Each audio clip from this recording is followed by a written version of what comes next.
Your beliefs are keeping you stuck. And what ends up happening is that we internalize this as, well, we're not good enough. The people around you, whether you know it or not, are feeding into your negative lies, these lies about yourself that you keep replaying in your mind. So really take a good look and see what you believe about yourself. Chances are that a lot of the things you believe about yourself really have no basis in reality. I know that some of you are living a reality somewhat similar or maybe even worse. I just want to say thank you so much. I hope that the videos and me sharing kind of like similar experiences help you to see that you are not alone. You are never alone, even though maybe where you are right now, you might be feeling that. You are not, right? In the vast sea of consciousness of all these masses of people on earth, you are not alone. We are all going through something similar in our own way. If it's one thing I want you to take away from these videos, it's the fact that we all know essentially what we need to do to change. Like deep down, we know that we need to focus more, spend less time on things that don't really serve us or don't really help us achieve where we want to go. We need to figure out what it is we want in our life.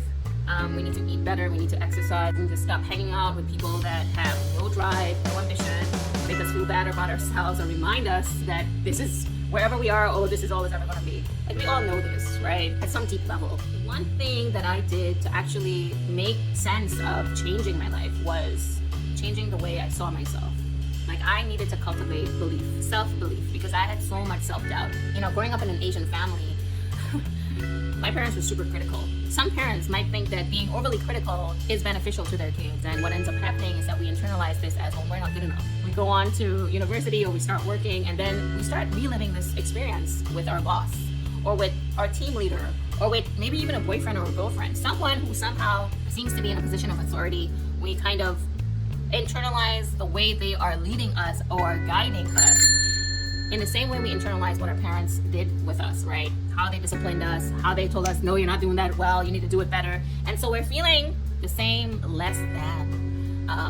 And that kind of stays with us. And we're not really conscious of this because it's so on automatic all our lives that it's just like, well, you know, it's always been like this, so I'm guessing this is what life is. I have friends who are so smart, you know, they're so educated, and they have this in themselves. And I've also seen the same things in people that I worked with when I was a waitress, you know, going through my days at college. So it really doesn't matter at what level in life you're at. You can always have this feeling of less than if that's something that you really have internalized from a young age and you're not aware of it.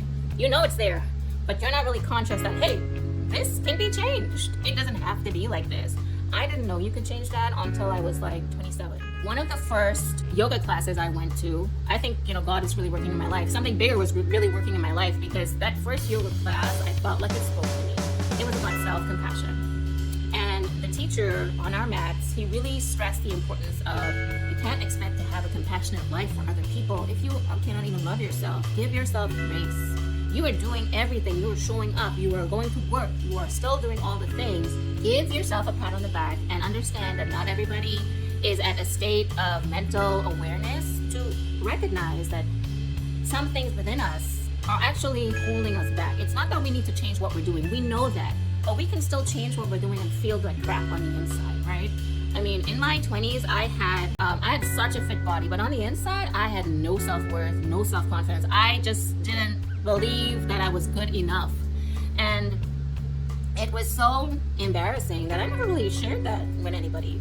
And I was only made aware of that when I really started to think, what's really holding me back? Like, okay, I look good. People tell me I look good. I know that I look good because I get compliments on that. All right. So I'm getting external validation, but yet still on the inside, it doesn't connect, right? So a similar situation in your life, you might be the top of your class and feeling like crap. You might be really good at something, playing video games, I don't know, playing chess, playing something, doing something, being something, but yet on the inside, you're feeling like crap. And that's because there's a disconnect between the way we see ourselves and I guess the way others see us, right?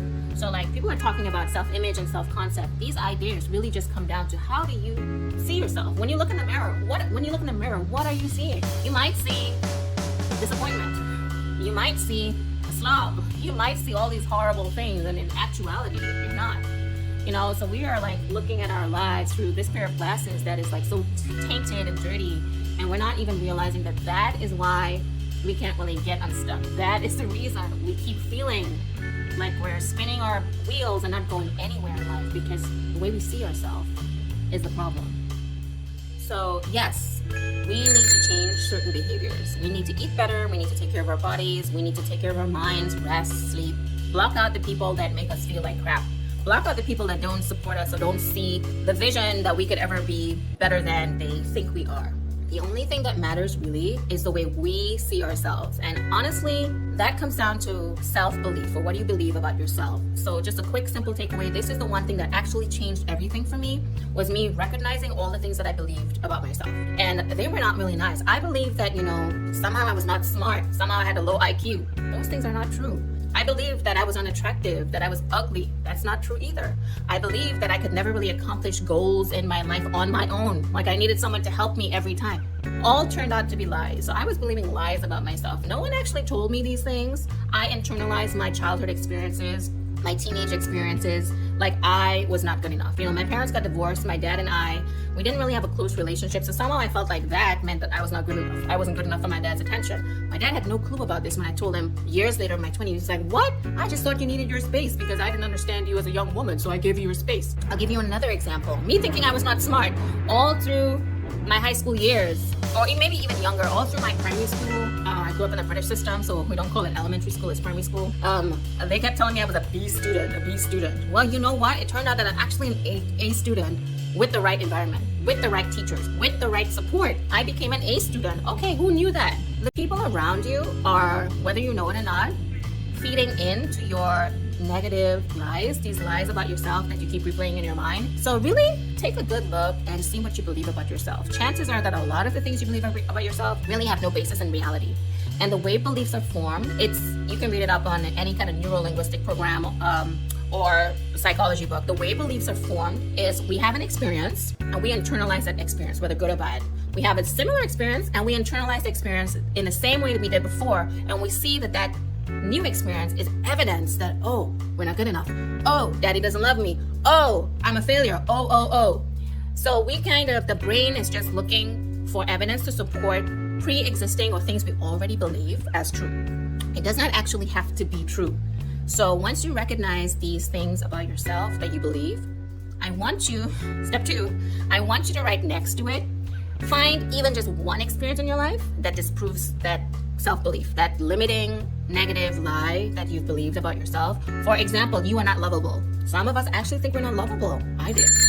If that's not your example, I will never lose weight.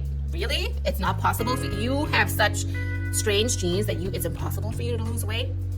Everything I tell you that you're believing about yourself that's negative, let me tell you, you can find one experience in your life that proves that is not true.